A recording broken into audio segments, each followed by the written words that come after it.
오늘 하나님의 말씀은 욥기서 1장 1절에서 12절까지가 되겠습니다. 제가 봉독을 하도록 하겠습니다. 우스 땅에 욥이라 불리는 사람이 있었는데 그 사람은 온전하고 정직하여 하나님을 경외하며 악에서 떠난 자더라. 그에게 아들 7과 딸 3이 태어나니라.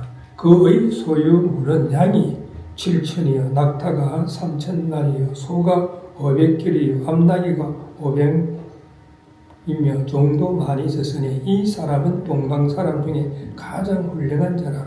그의 아들들이 자기 생일에 각각 자기의 집에서 잔치를 베풀고 그의 누이 3명도 청하여 함께 먹고 마시더라.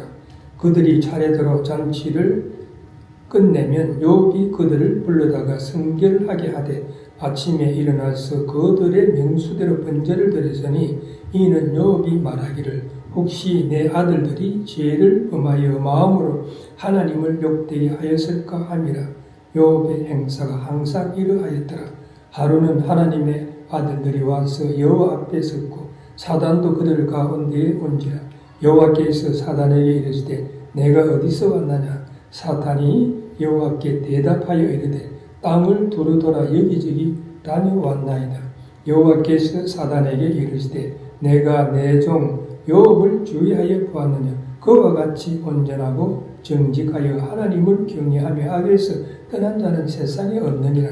사단이 여호와께 대답하여 이르되 욥이 어찌 까닭없이 하나님을 경외하리까.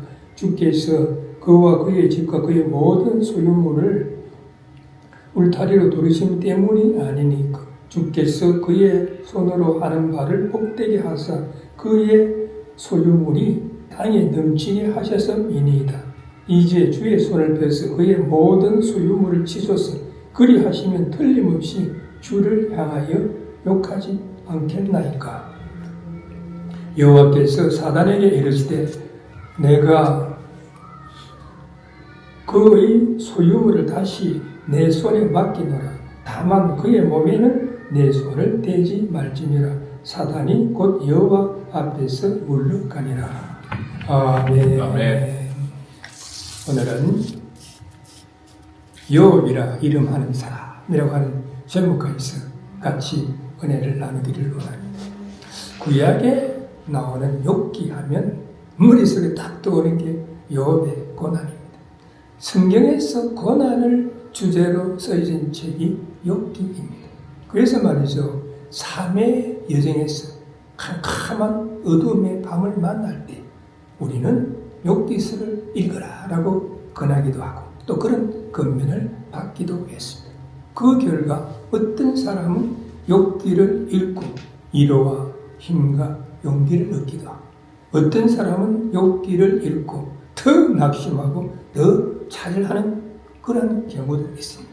그런데 문제는 욥기는 인생의 고난에 대한 해답을 제공하는 책이 아니라는 것입니다. 욥의 고난을 통해서 고난의 의미를 다시 한번 바르게 깨달아 알게 하시고 또 욥의 고난을 통해서 하나님을 발견하게 하시고 또한 욥의 고난을 통해서 자신의 믿음을 다시 한번 점검하게 한다는 것입니다. 그래서 말이죠. 욥기는 성경의 66권 중에서 가장 오래된 책입니다. 모세 오경보다도 더 오래 전에 기록된 책이 욥기입니다. 모세 오경은요, 주전 4450년경에 기록이 되었습니다. 그런데 욥기는 모세 오경보다도 훨씬 전인 주전 2100년에서 2200년 사이에 기록이 된 책입니다. 그리고 욥은 아브라함과 동시대의 사람이었다고 우리는 보고 있습니다.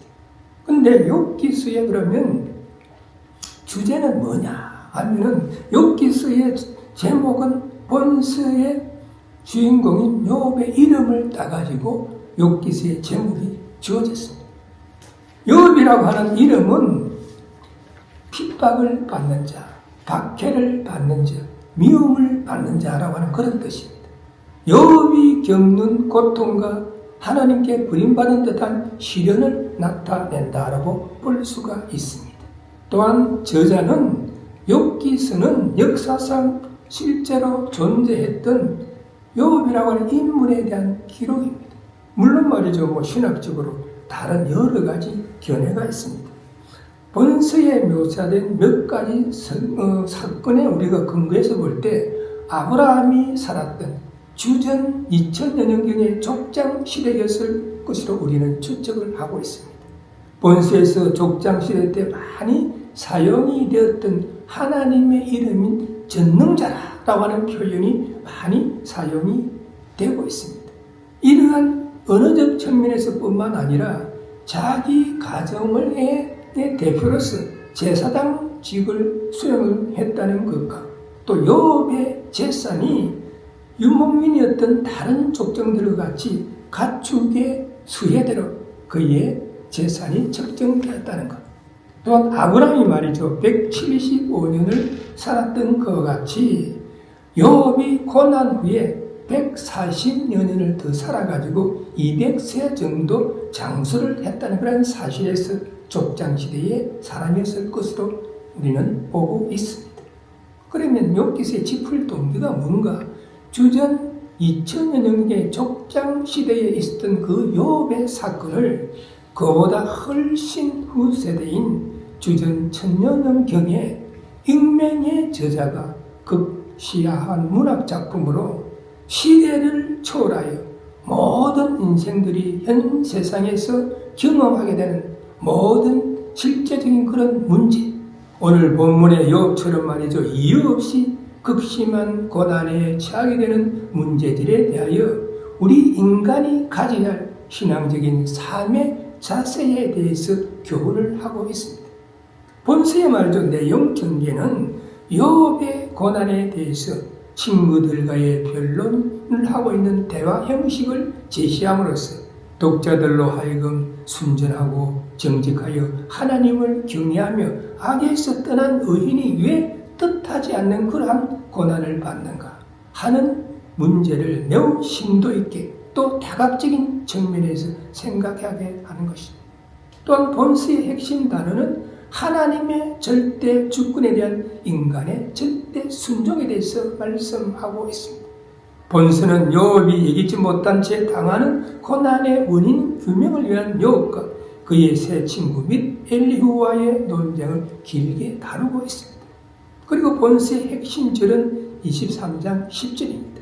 나의 가는 길을 오직 그가 아시나니 그가 나를 단련하신 후에는 내가 정금같이 나오리라 라고 말씀하고 있습니다. 그러면 우리는 시해를 시작했지만 여전히 계속되는 세계적인 불경기 속에서 고난의 캄캄한 밤을 어떻게 이겨나갈 것인가? 우리 인생들의 창조주 여호와 하나님께서 함께 하신다면 무엇이 두렵겠습니까? 오늘 우리는 고난의 주인공 욥을 통해서 은혜를 받고 지혜와 힘과 용기를 얻는 그런 귀한 시간이 되기를 원합니다. 그래서 오늘 본문에서는 경건한 의인 욥과 참소자 사단에 대해서 말씀하고 있습니다. 그래서 오늘 본문의 첫 번째 파트인 1절에서 5절에 보면 욥에 대한 소개를 하고 있습니다. 욥이라고 하는 인물은 어떤 사람이었는가? 첫째는 하나님을 경외하는 자였다라고 1절에 말씀하고 있습니다. 여기 보니까 우스 땅에 욥이라 이름하는 사람이 있었는데 그 사람은 온전하고 정직하여 하나님을 경외하며 악에서 떠난 자다라고 말씀하고 있습니다. 욥이라고 하는 이 말의 뜻은 핍박받는 자, 그렇지 않으면 고통받는 자, 박해받는 자라고 하는 그런 뜻을 가지고 있습니다. 그러면 그런 어떤 사람이었는가? 품성적인 면에서 보면 온전하고 정직했다.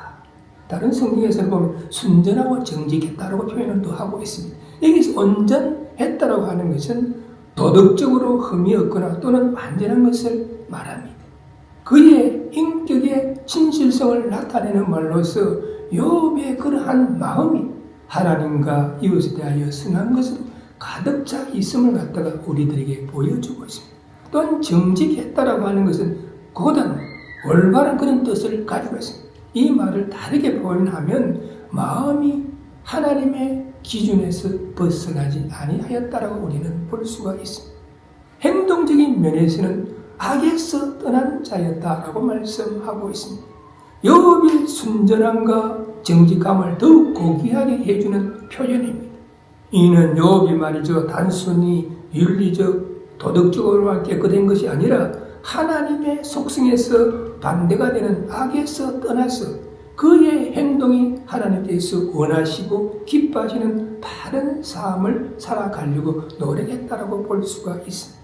그리고 신앙적인 면에서 보면 하나님을 경외했다라고 말씀하고 있습니다. 본절의 표현에 의하면 욥은 하나님을 경외하는 사람이었습니다. 하나님을 경외한다는 것은 일반적으로 창조주 하나님 앞에서 피조물인 우리 인간이 갖는 바른 태도를 말하는 거죠. 그래서 말이죠, 참 경외라고 한다고 하면 오직 하나님만을 창조주이시며 천지의 주재자시요 주권자시요 심판자로 믿고 두려워하는 가운데 그분을 섬기는 것이다 라고 우리는 볼 수가 있습니다. 그러므로 본절에서 욥은 참으로 하나님을 경외하며 바로 섬기는 경건한 사람이었음을 우리는 알 수가 있습니다. 즉 다시 말해서 욥은 도덕적으로나 윤리적으로나 행동적으로 또는 신앙적으로 선한 인물이었을 뿐만 아니라 항상 창조주 하나님을 경외하며 그분의 뜻대로 살아가려고 노력하는 경건한 신앙이었다라고 하는 것을 우리는 볼 수가 있습니다. 두 번째로는 말이죠, 하나님께 항상 예배를 드리는 자였다라고 사절에서 말씀하고 있습니다. 여기 사절에 보니까 그 아들들이 자기 생일이면 각각 자기 집에서 잔치를 베풀고 그 누이 셋도 청하여 함께 먹고 마심으로라고 말씀하고 있습니다. 야곱의 7 아들들은 각기 자기 생일이 되는데 돌아가면서 잔치를 베풀고 누이 셋도 청하고 온 가족이 한자리에 모여서 먹으면서 서로 교제를 나눴다고 말씀하고 있습니다. 이것은 욥의 자녀들이 서로 우애하고 화목하면서 서로 결속되어 있음을 우리들에게 보여주고 있습니다. 이처럼 욥의 자녀들이 서로 우애하고 결속될 수 있었던 것은 아버지 욥의 신앙의 감화를 받았기 때문이다라고 우리는 볼 수가 있습니다.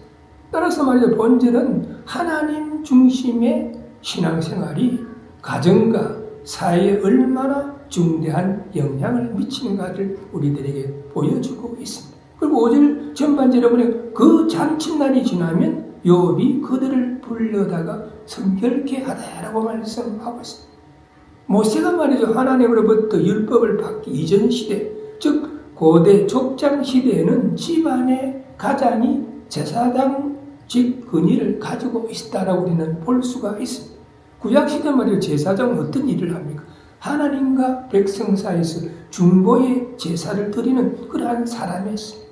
따라서 족장 시대의 가장은 제사장으로서 가족에게 축복을 하고 죄를 사하는 하나님께 희생 제사를 드리는 자격이 있었던 것으로 우리는 볼 수가 있습니다. 이와 같이 욥은 아들들의 생일 잔치가 끝이 나면 그들을 불러다가 성결케 하는 의식을 행하였다는 것입니다. 그래서 5절 중반절에 보니까 아침에 일어나서 그들의 명수대로 번제를 드렸으니라고 말씀하고 있습니다. 왜냐하면 먹고 마시는 잔치의 흥청거림 속에서 혹시 아들들의 마음이 하나님을 떠나서 세상적인 것에 관심을 가지고 죄를 짓지 않도록 번제를 드렸다. 번제는 뭡니까? 재물을 태워서 하나님 앞에 예물을 드리는 것입니다. 번제의 그러한 성경적 기원은 노아 홍수 이후에 처음으로 찾아볼 수가 있습니다. 창세기 말이죠, 8장 20절에 보니까 노아가 여호와를 위하여 단을 쌓고 모든 정결한 짐승 중에서와 모든 정결한 새 중에서 취하여 번제로 단에 드렸더니라고 말씀하고 있습니다. 이는 말이죠. 모세의 율법이 주어지기 오래전부터 속죄의 방편으로 행하여졌는데 번제에서 욥이 드린 번제는 그 성격상 속건제였을 가능성이 큽니다. 이러볼 때 욥은 자녀들의 가정의 그 외적으로 화목하고 결속된 모습을 갖도록 자녀들을 지도했을 뿐만 아니라 내적으로는 거룩하게 되도록 부단히 영적으로 노력했음을 우리들에게 보여주고 있습니다. 우리는 얼마나 자녀들의 신앙생활에 관심을 가지고 있습니까? 현대를 살아가는 젊은이들에게 세상적인 그런 유혹이 너무나 많이 있습니다. 담배라든지 술, 마약, 섹스, 음란한 비디오, 또 인터넷도 좋은 것도 많지만 나쁜 것도 많이 있습니다. 조금만 방심하면 쉽게 세상과 짝하고 죄를 지을 수 있는 일들이 그들 주변에 너무나 많이 있습니다. 근데 욥은 뭐라고 했습니까? 5절 종반절에 보니까 혹시 내 아들들이 죄를 범하여 마음으로 하나님을 배반하였을까 하니라 라고 말씀하고 있습니다. 여기서 우리는 훌륭한 가장으로서의 아름답고 거룩하고 진실된 믿음을 가진 하나님의 사람 욥을 우리는 발견하게 됩니다. 우리도 이러한 욥의 모습을 닮아가도록 노력해야 할 것이고 항상 자녀들을 위해 기도해야 할 것이고 욥이 말이죠. 항상 하나님을 경외하고 자녀들의 순결을 위하여 번제를 드렸을 때 그 결과가 어떻게 나타났는가? 하나님의 복을 받았다라고 2절에서 3절에 말씀하고 있습니다. 여기 보니까 그 소생은 남자가 7이요 여자가 3이요 그 소유물은 양이 7천이요 약대가 3천이요 소가 500결이에요. 암나귀가 500이며 정도 많이 있었으니 이 사람은 동방사람 중에 가장 큰 자라. 하나님께서 말이죠. 욥에게 복을 주어가지고 아들이 7명 그리고 딸이 3명 도합 10자녀를 그 가정에 허락했다는 것입니다. 이러한 사실은 욥이 하나님의 크신 복을 받았음을 증거하고 있습니다. 왜냐하면 고대 사회에서 많은 자녀는 곧 근세와 부를 상징했기 때문인 것입니다.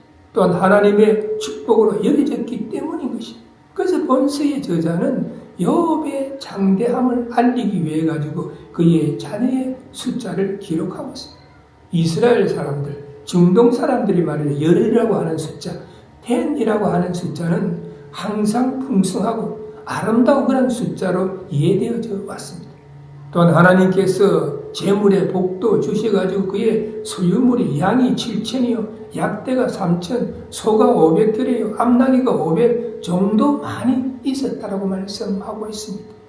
요즘에 말이죠. 우리가 재산을 평가할 때는 건물이나 그렇지 않으면 부동산 같은 거 현금으로 이렇게 재산을 평가하지만 옛날 중동 지방의 유명민들의 재산 평가는 가축으로서 그 소유를 갖다가 평가를 했다는 것입니다.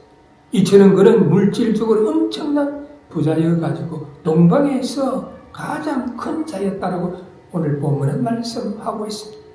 그러나 성경은 단순히 물질적인 부로 인해서 욥의 삶이 복된 삶이었다고 말하고 있지 않습니다. 우리 인간들은 말이죠. 물질의 부로 삶이 복되다고 평가하는 그런 경우가 많이 있습니다. 그래서 말이죠. 우리는 사람들은 수단과 방법을 가리지 아니하고 재물을 모으려고 하는. 그런데 욥의 복된 삶은 그의 신앙이 항상 하나님을 경외하고 악에서 떠난 바른 삶을 살고자 애쓰는 데서 비롯되었다고 말씀하고 있습니다. 욥은 말이죠. 풍족한 재산의 소유자였지만 그는 교만하지 아니하였습니다. 가난한 자들을 업신여기지 아니하였습니다. 부를 이용해서 그는 다른 사람에게 죄를 짓지도 아니하였습니다. 그래서 그는 하나님께로부터 그와 같이 온전하고 정직하여 하나님을 경외하며 악에서 떠난 자가 세상에 없느니라라고 8절에서 인정을 받았다는 사실입니다. 바로 이러한 욥의 삶이 복된 삶이었다고 우리는 볼 수가 있습니다. 우리들의 삶의 모습은 어떻습니까? 또 욥과 같이 온전하고 정직하여 하나님을 경외하며 악에서 떠난 그런 삶을 살면서 신앙 생활을 하려고 노력을 하고 있습니다. 하나님께서 말씀하는 복은 우리의 영혼이 잘 되는 온전한 복을 갖다가 의미하는 것입니다.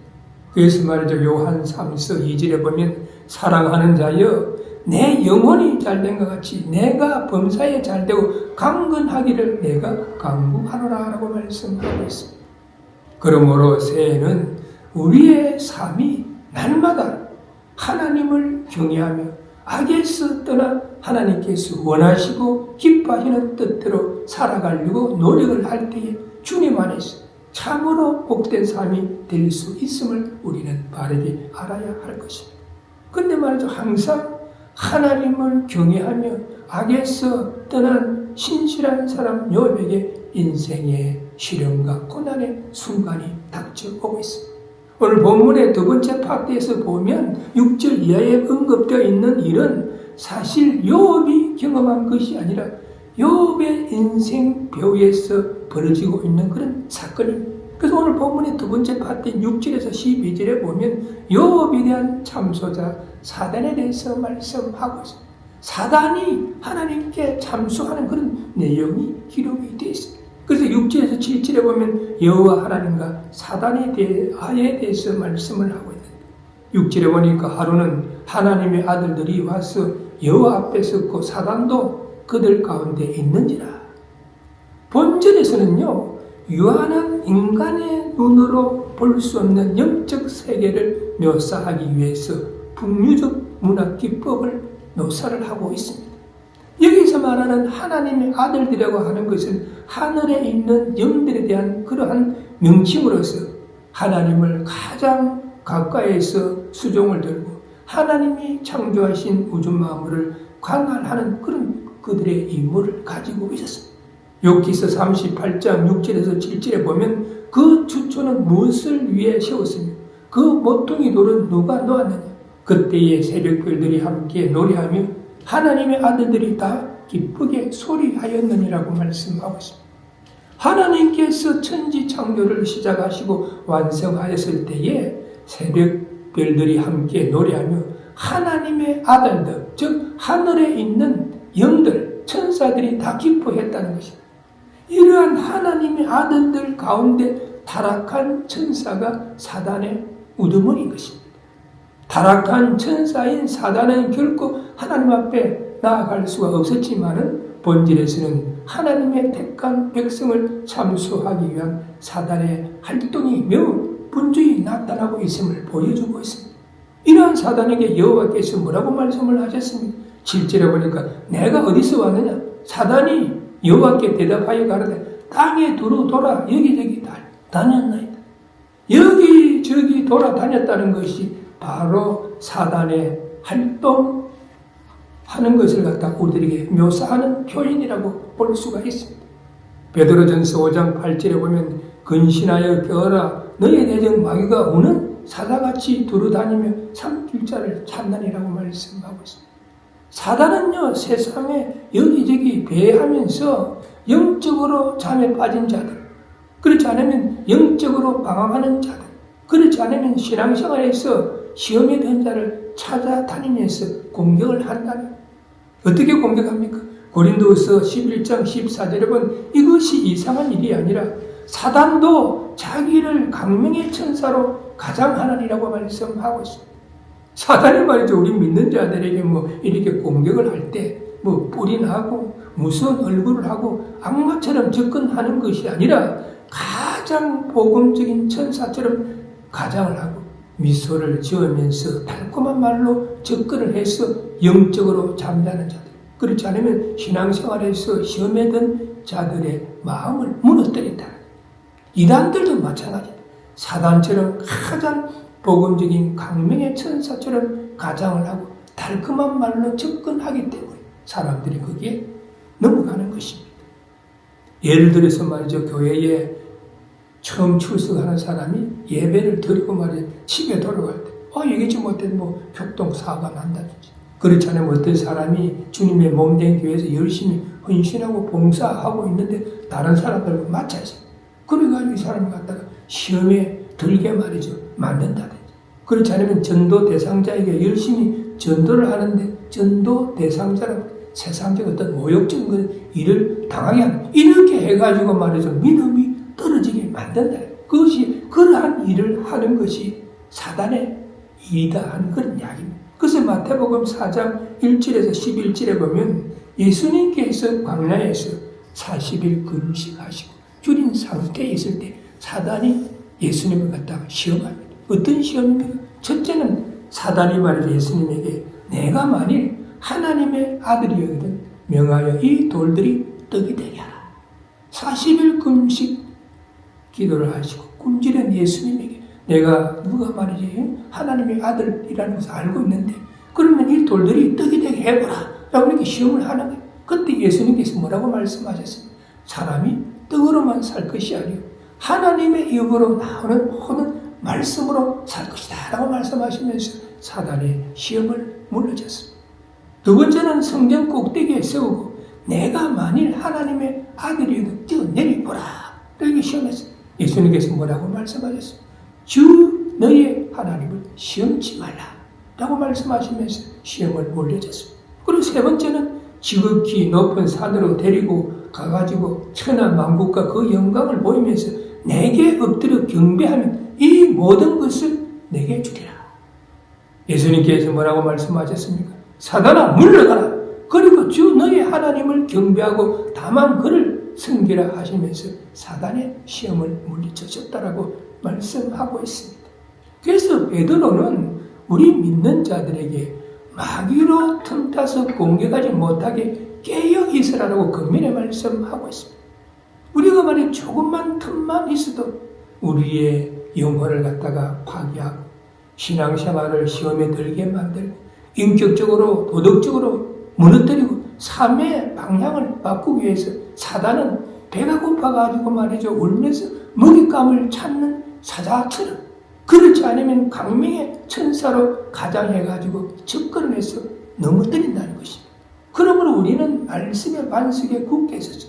좌로나 우로나 치우치지 말고 사단의 시험을 이길 수 있는 믿음의 소유자들이 되도록 우리는 노력해야 할 것입니다. 또한 말이죠. 사단은 하나님께 참소하기를 욥의 경외심은 소유물 때문이다. 욥이 하나님을 경외하는 것은 그의 믿음에서 하는 것이 아니라 존경심을 가지고 하는 것이 아니라 그가 많은 소유물을 가졌기 때문이라고 참소하는 9절의 후반절에 보니까 욥이 어찌 까닭없이 하나님을 경외하리까. 사단은 욥이 하나님을 경외하는 데 대해서 그만한 이유가 있다는 그를 까닭이 있다는 그만한 이유 그 까닭이 무엇입니까? 10절에서 말씀합니다. 주께서 그와 그 집과 그 모든 소유물을 사늘로 두르심이 아니니까 주께서 그 손으로 하는 바를 복되게 하사 그 소유로 땅에 넘치게 하셨음이니이다.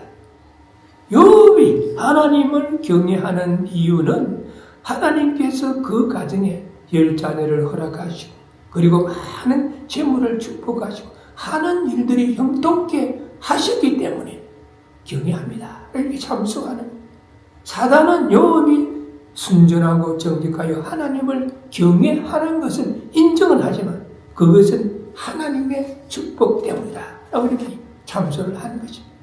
사단이라고 하는 것은요 참소자라고 하는 그런 뜻을 가지고 또 다른 뜻은 무엇을 가지고 대적, 큰 적이다 하는 그런 뜻도 가지고 있습니다. 즉 다시 말해서 사단은 항상 하나님과 우리 인간 사이를 이간질시키는 그런 일을 하는 거예요. 그리고 어떤 복음의 강체가 인간들에게 미치는 것을 차단하는 그런 역할을 하는 거예요. 또 믿는 자들이 믿음이 사라지지 아니하고 또 시험 들게 만드는 그런 일을 하는 것입니다. 여기서 우리가 알 수 있는 것은 모든 인생사 배후에는 영적인 세계가 있다는 거예요. 즉 공중의 근세자가 사단의 역사가 우리 인생사 배후에 존재를 한다는 거죠.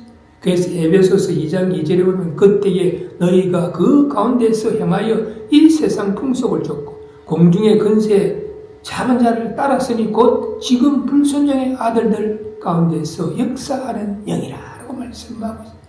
본질에서 말하는 공중의 근세 작은 자가 바로 사단입니다. 즉 불순종의 아들들이 곧 사단인 것입니다. 사단은 많은 악령들을 갖다가 움직여가지고 인간들의 삶을 갖다가 말이죠 세상 풍속을 쫓아가게 하고 유혹을 욕심을 따라 썩어져가는 구습을 쫓아가게 만들고 도덕적으로 타락하게 만들고 영적인 파괴력을 행사하는 무서운 그런 존재들인 것입니다. 그래서 사단은 항상 경건한 자를 무너뜨리고 하나님께로부터 멀어지게 하는 그런 일을 하는 거예요. 그래서 11절은 뭐라고 말씀하고 있습니까? 이제 주의 손을 펴서 그의 모든 소유물을 치소서. 그리하면 정녕 대면하여 욕하리이다. 사단은 하나님께서 욥에게 복을 주셨기에 항상 하나님을 경외하는 신앙을 가진 것이므로 만일 하나님이 욥에게 복 대신 재앙을 내릴 경우 욥은 하나님을 저주할 것입니다. 그렇게 참수하는 거예요. 그래서 12절에 보니까 욥에 대한 믿음의 시험이 닥치게 되는 거예요. 사단의 참소로 인해 가지고 욥에게는 믿음의 시련이 닥칩니다. 12절에 보니까 여호와께서 사단에게 이르시되 내가 그의 소유물을 다 내 손에 붙이노라. 오직 그의 몸에는 내 손을 대지 말지니라. 사단이 곧 여호와 앞에서 물러가리라.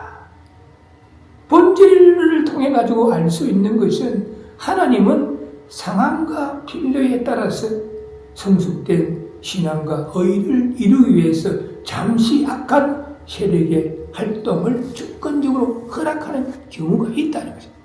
그래서 하나님께서는 욥의 육체를 제어한 모든 것을 사단이 주관할 수 있도록 일시적으로 허락을 했습니다. 즉 이러한 일은 하나님께서 말이죠, 사단의 음모에 기만을 당해가지고 욥의 고난을 허락하신 것이 아니라 오히려 사단의 해결을 역이용해가지고 욥으로 하여금 더 온전하고 정금 같은 믿음과 심오한 통찰력을 갖도록 하기 위함이었다라고 우리는 볼 수가 있습니다. 그러므로 우리는 현실 속에서 경험하게 되는 수많은 삶의 문제들, 더욱이 말이죠, 고난의 문제들을 현세적이고 도식적인 그런 세상 사상에 젖어가지고 인간적인 방법으로 해결하려는 그릇된 태도를 우리는 버려야 한다는 거예요. 왜냐하면 우리의 삶과 신앙생활에는 예기치 못했던 고난이 닥치는데 그 고난에는 하나님의 뜻과 새로운 계획이 있다는 것입니다. 그래서 우리는 신앙생활하면서 영적인 그런 분별력이 있어야 합니다. 이것이 어떤 사단의 역사인가, 그렇지 않으면 하나님의 역사인가를 분별할 수 있는 영적인 그런 통찰력을 가져야 한다는 것입니다. 오늘 우리는 본문을 통해서 다음과 같은 세 가지 교훈을 얻을 수가 있습니다. 첫째는 창조주 하나님은 모든 피조물에 대해 절대 주권을 가지고 계신다는 것. 두 번째는 현 세상의 공중의 근세 잡은 자, 즉 사단은 사사건건 인간의 삶에 관여해서 인생들을 고난에 빠뜨리려고 한다는 것입니다. 세 번째는 하나님을 절대 의뢰하고 순종하며 경외하는 자라도 세상에서는 일시적으로 고난을 받을 수가 있지만은 궁극적으로 형통과 축복에 이르게 된다는 것을 교훈하고 있습니다. 우리 모두 2026년 새해도 인생의 여정과 신앙생활에서 예기치 못했던 고난과 시험이 닥치고 계속되는 세계적인 불경기 속에서 경제적인 어려움이 있다 할지라도 인생사 벼에 있는 사단의 계교를 물리치고 오직 만군의 여호와 하나님만을 믿고 의지하면서 그분의 뜻에 순종함으로 걸어가는 길이 순탄하고 하는 일들이 형통케 되는 역사를 이루는 믿음의 소유자가 되시기를 주님의 이름으로 축원합니다. 아멘. 기도하시겠습니다. 사랑의 주님, 주님을 사랑하는 아름다운 마음들이 모여서 신령과 진리로 하나님 앞에 예배드리게 하시고 또한 진리의 말씀 안에서 올 한 해 동안도 우리가 어떻게 삶을 살며 신앙생활을 해야 할 것인가를 다시 한번 생각하게 하시고 도전을 받게 하시니 감사를 드립니다.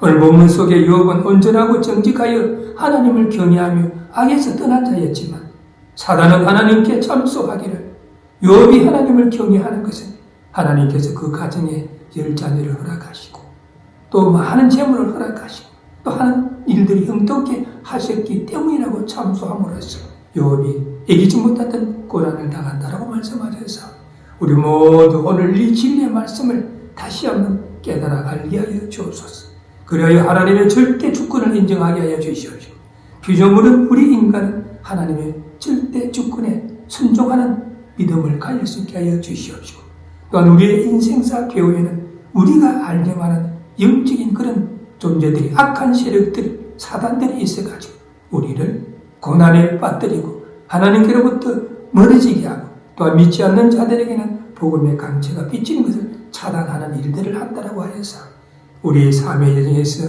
여기지 못했던 고난과 환난이 닥칠 때 인간적이고 세상적인 생각에 빠지는 것이 아니라 기도하고 말씀을 읽고 묵상하는 가운데 이것이 사단의 역사인가 하나님의 역사인가를 바르게 분별하고 나아감으로써 주님 안에서 승리하는 그런 삶을 살아갈 수 있도록 우리 모두를 인도하시고 넘치도록 축복하여 주옵소서. 우리 주 예수 그리스도의 이름으로 간절히 기도드리옵나이다. 아멘. 지금은 길이요 진리요 생명이 되시는 우리 주 예수 그리스도의 은혜와 어렵고 힘든 우리들의 삶의 여정이지만 영원한 하늘나라를 바라보는 소망 가운데 살아가게 하신 하나님의 크신 사랑과 오늘도 우리들의 마음 가운데 내재하시고 감화 감동케 하시는 성령님의 역사하심, 오늘 증거된 말씀을 다시 한번 마음판에 새기고 욥처럼 온전하고 정직하여 하나님을 경외하며 악에서 떠난 그런 삶을 살며 바른 신앙생활을 하기를 소원하는 이 자리에 모이신 모든 분들과 그 가정과 삶의 현장 위에 지금으로부터 영원까지 함께할지어다. 아멘.